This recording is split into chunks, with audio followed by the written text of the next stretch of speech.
All right, everyone, get ready because we are diving deep today into the 28 years later trilogy that's coming up. I'm excited about this one. I am too, and we've got a fantastic article here with some new details I know. from alidos.com, which is a Spanish horror site, and they've got some really exciting stuff. Awesome. So we're talking a record-breaking trailer for this first film in the trilogy. Wow. Potential comebacks of actors from previous films, and even the return Oh, no. of the original creative team from way back when. That's great.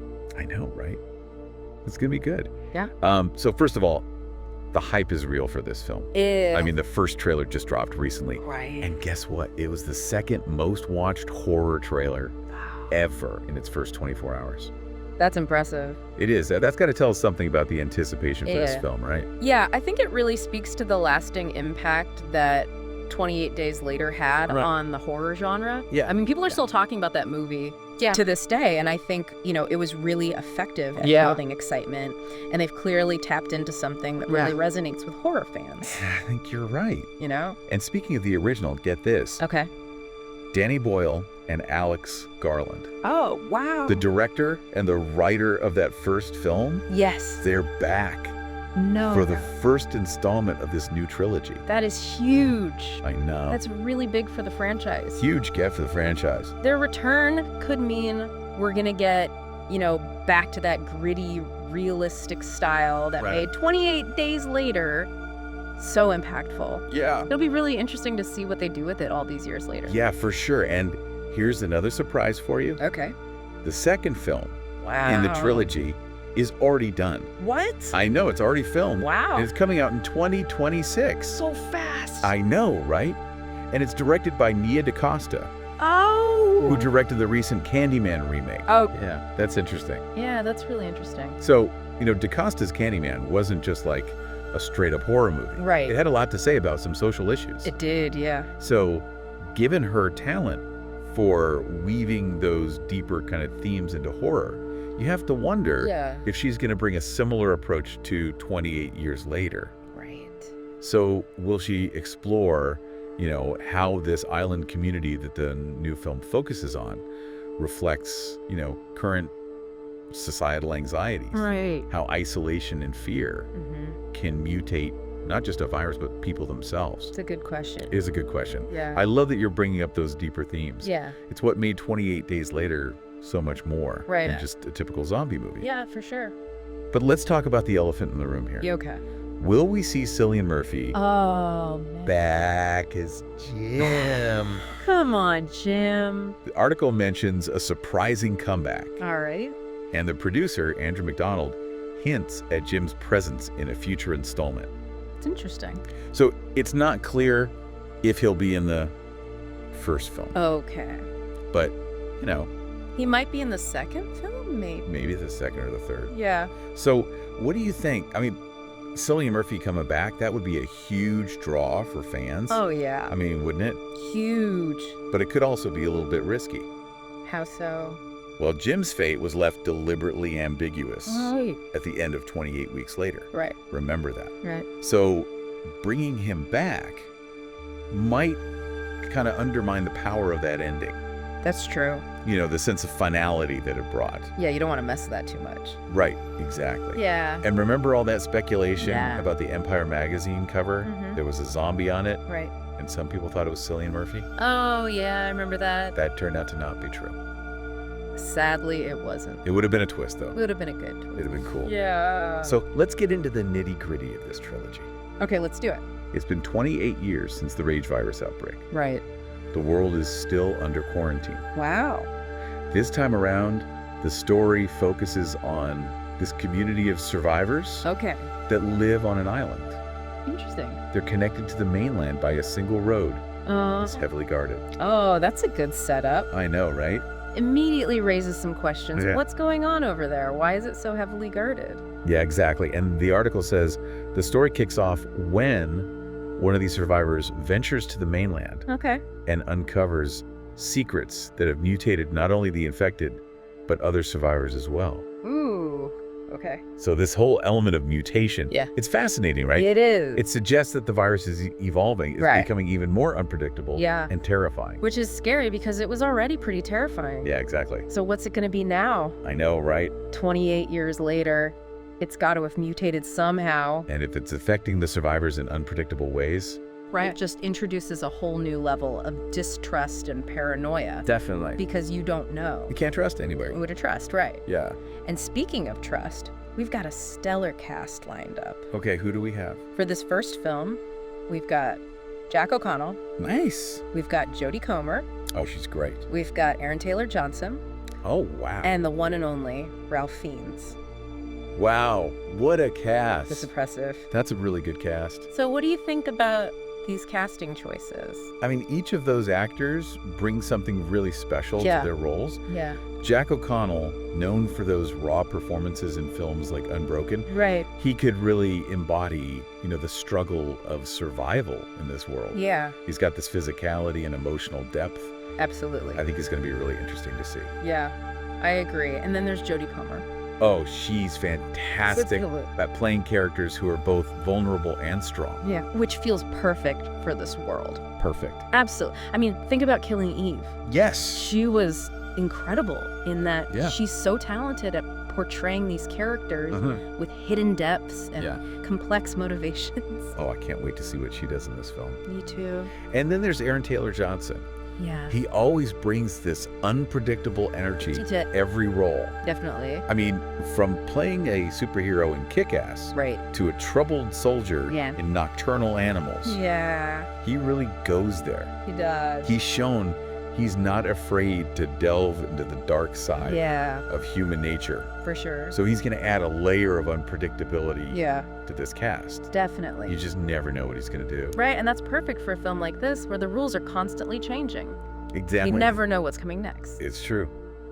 And then, of course, we've got Ralph Fiennes. Oh, yeah. He's a legend. He is, He just brings this incredible gravitas to every role he plays. for sure. I just have a feeling he's going to be playing a character with a lot of weight and authority in this film. Oh, yeah, definitely. I could see him as a leader, Yeah. or maybe even a villain, Oh, interesting. or maybe even a combination of both. Yeah. You know, Fiennes, he's so good at playing those morally ambiguous characters, Mm. and that fits in perfectly with the themes we've been talking about. That's You true. know, like, who do you trust? Right. Who's good, who's bad? It's all Yeah. blurred.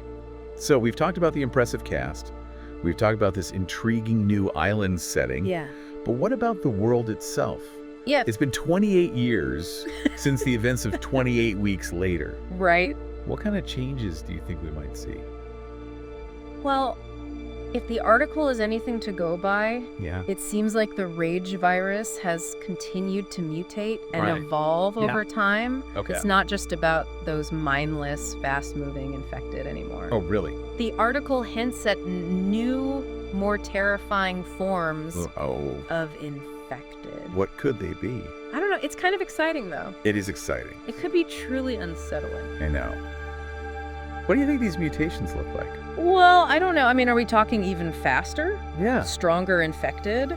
Right. Or maybe something more insidious? Oh, like what? Like infected that are capable of, strategic thinking, Whoa. or even camouflage. Oh my gosh. I mean, that would really up the stakes. That would be scary. It would be terrifying. Imagine a world where you can't even trust your eyes Yeah. because Yeah. the infected have blended seamlessly into the surrounding. Right, like you think it's just a shadow, Yeah. and then it lunges at you. Oh, stop.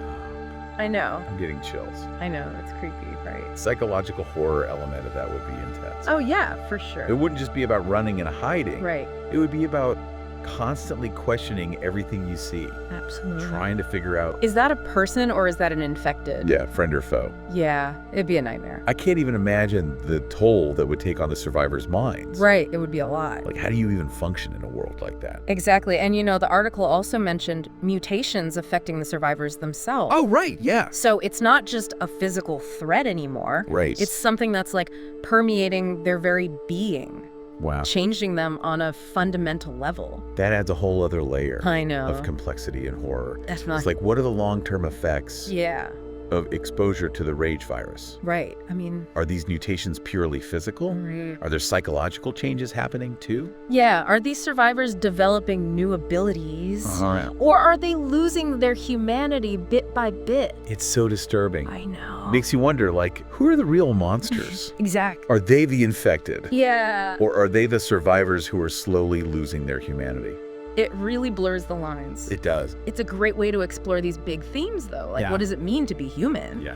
And what does it mean to survive Right. in a world where everything is upside down? And that's what made 28 Days Later so good. Exactly. It wasn't just a mindless zombie movie. Yeah. It had something to say about society, It did. about our capacity for violence, Yeah. the fragility of civilization. For sure. And I think we're going to see even more of that in this new trilogy, I think so, too. with the world still dealing with this rage virus outbreak Right. and the virus itself evolving in unpredictable ways. Yeah, I think it's the perfect setting to explore these themes even further, it is. like societal collapse, fear, the lengths that people will go to survive. Absolutely. It raises some big questions. Yeah, like how has society adapted? Right. What kind of communities have emerged? Yeah. How do they govern themselves? What are their values and beliefs? Yeah. And I'm also really interested Yeah. in the dynamic between this island community Right. and the mainland. Yeah.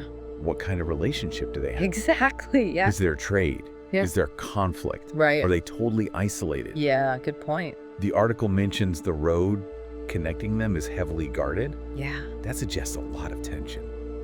Definitely some tension there. Yeah. You know, it makes me think about those themes of isolation and connection Yeah. that were so powerful in the first film. Mm-hmm. Remember Jim's desperate search for his family Oh, yeah. and those fleeting moments Yeah. of human connection All right. amidst all that chaos? Yeah. Those were some of the best parts of that movie. They were. It'd be interesting to see how those themes are explored Yeah. in this new setting Yeah. With the community. with a community that has managed to create some kind of normalcy Right. on this island But they're still connected to the mainland. to those dangers. So what happens when those two worlds collide? Exactly. What are the consequences? And how does the virus play into all of that? Yeah, has it mutated differently Right. on the mainland Yeah. compared to the island? Are there different strains? That's a good question. I know. It adds a lot of complexity and unpredictability. To the whole story? Yeah. Oh, and speaking of unpredictability, Yeah. that record-breaking trailer, Yeah.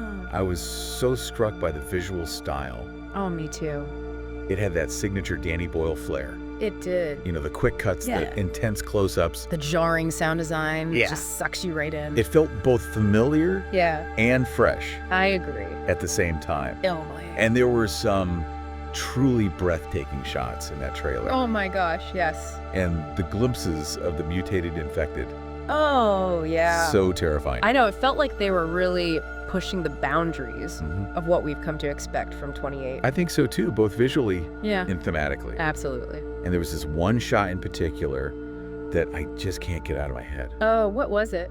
It was just a fleeting glimpse of something Okay. lurking in the shadows. Oh, no. And it just gave me chills. I love those kinds of shots. Me too. It's like a hint at the horrors Yeah. that await us. Yeah, they just plant that seed of fear Yes. in your mind. And you're just like waiting for it to happen. And then when it finally happens, Yeah. it's even worse than you imagined. Yes. It's so good. And that sense of mystery and dread, Yeah, that's what makes a good horror trailer exactly. so effective. You get just enough to pique your interest, Yeah. but they don't spoil the surprises. Yeah, you're left wanting more. Exactly. Okay, so speaking of surprises, Yeah. Cillian Murphy. Oh, yeah. We've talked about the risks and the rewards of bringing him back. Right. But I gotta admit, Yeah. the possibility is just so intriguing. It is. It is. Like, I understand the appeal. oh, His character, Jim, was such a huge part of the first film. he was so good. That journey that he went on, Yeah. from bewilderment to rage to resilience, Yeah, it resonated with a lot of people. it did. So it would be fascinating That's to it, see how yeah. he's changed Yeah. 28 years later. Right. Like, would he still be fighting for survival? Yeah. Would he have given up? Oh, Would he be a leader? Yeah. A mentor? Or something else entirely. I know. I know.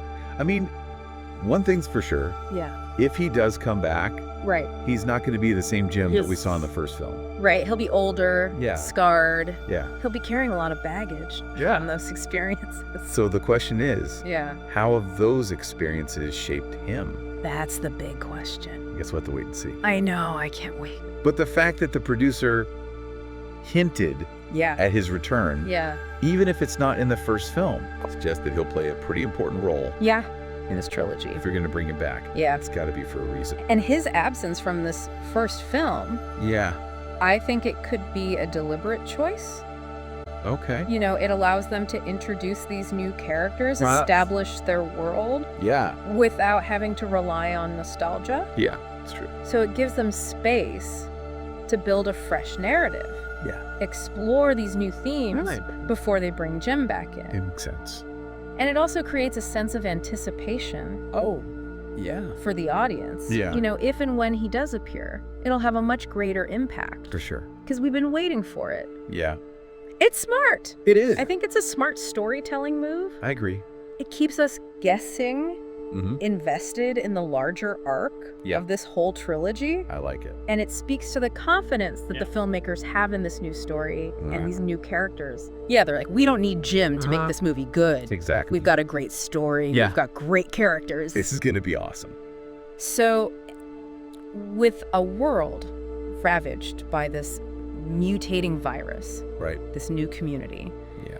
the lingering question of Jim's return, I think it's safe to say, Yeah. this 28 years later trilogy, Yeah. it's going to be special. Oh, I think so too. I think it has all the ingredients Mm-hmm. for a really thought-provoking, Aye. terrifying, Oh, yeah. and ultimately unforgettable For sure. horror experience. I'm ready for it. I am too. We've covered a lot of ground today in our deep dive into this upcoming 28 years later trilogy. Yeah. Trailer views, Boyle and Garland's return, A lot. speculation surrounding Cillian Murphy. Right. But for me, one thing really sticks out. What's that? I'm sure you know what I'm going to say. Okay, let me guess. Okay. Is it the mutations? You know me too well. I had a feel the mutations in the survivors. Ready. It's such a fascinating concept. It is. It's not just a mutating virus anymore. Yeah. That's creating these new, terrifying infected world. Right. We're also seeing these mutations in the survivors themselves. It's wild. I know. What does that tell us? Well, I think it suggests that the rage virus has become an even more insidious threat.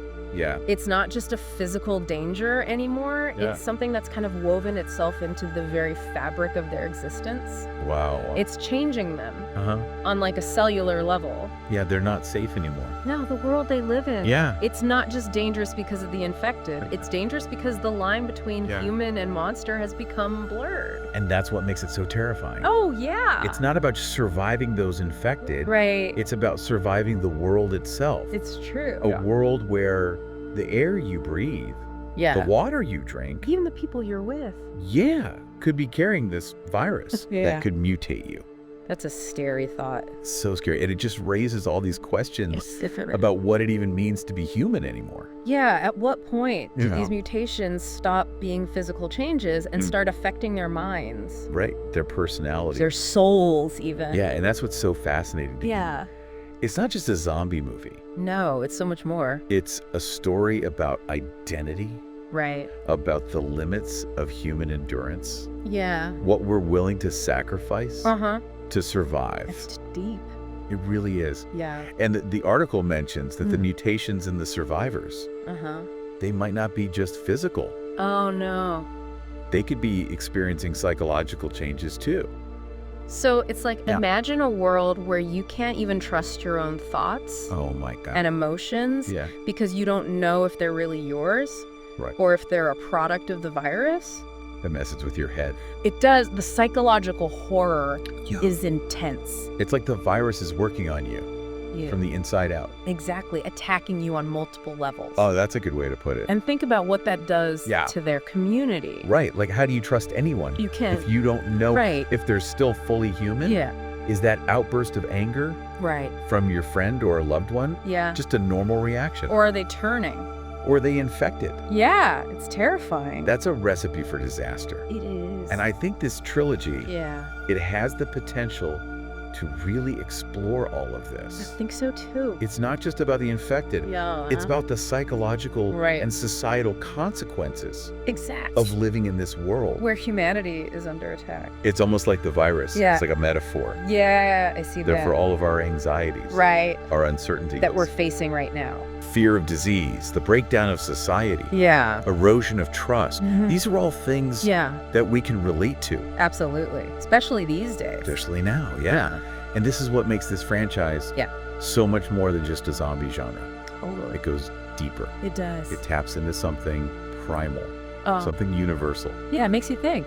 And with Boyle and Garland back, I Yeah. have a feeling. What do you think they're going to do? I think they're going to take us to some really Yeah.